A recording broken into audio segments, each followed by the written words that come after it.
પપ્પા તમે તૈયાર નહીં થયા? અરે ધંધો વહેલું નહીં જવાનું યાર. તમે તો કહો વહેલું જવાનું, તમે કેમ મોડા ઉઠ્યા છે? પપ્પા આપણું કેટલું ટર્નઓવર છે, આપણા માણસોને કેટલો પગાર આપીએ છે, આપણો કેટલો નફો છે, એ બધું તમે મને ગોડાઉન જઈને કહી દો. ને ભરતભાઈ, કાલથી કઈ બી તકલીફ પડે તમારે મને કહેવાનું, પપ્પાને કઈ નહીં કહેવાનું. અરે પપ્પા મેં જોયું સ્ટોકમાં લોચા છે યાર. આપણે એક્સેલ માં એન્ટ્રી નહીં રાખતા. મૂકી દીધું પહેલા આપણે તો ભણવાનું. ખાલી ખોટો ક્યાં ખર્ચો કરવો ભણવામાં? એમ કરતા પપ્પાનો ધંધો ના હાચું. પપ્પાને નહીં કીધું પણ એમને ધીમે ધીમે ખબર પડી જશે. અરે પપ્પા ક્યાં જાવ છો? બેંકમાં જાવ છો? અરે તમારે શું કામ જવું છે? હું નહીં, મારા કેલ્ક્યુલેશન પ્રમાણે ચાલે ને આપણો પપ્પા તો 1 વર્ષમાં 50 ગણું સેલ વધી જશે. તો એકાઉન્ટ નો સ્ટુડન્ટ રહું હું. પપ્પા પગ ઉપર લેજો. પપ્પા આ ખોખા અને પેલા કટ્ટા બધા વેસ્ટ જાય આપણે. એના કરતા આપણે ભંગારમાં આપી દઈએ તો કેવું છે? તારા દિવાળીના કપડા આમાંથી જ આવે છે. 3 ના 30, 30 ના 300 અને 300 ના 3000 ટેમ્પા કરી દઈશ. આટલી બધું મને હરખું જોઈએ બરાબર. આ બધું નહીં ચલાવી છે અમારા પ્રમાણ. શેઠ હવે બદલે ગયા. શેઠ પપ્પા નહીં, શેઠ હું છું.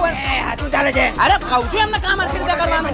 તને મેં અહીંયા આવવાનું કીધું હતું પણ તમે આવડે માણસો વચ્ચે મન ના બોલ્યો. પપ્પા કહી દઉં છું આ બધો વહીવટ છે એનો કરવા માંડ્યો છે. ચાલ ચાલ ચાલ ઘરે જા. ચાલ ચાલ ડેટી.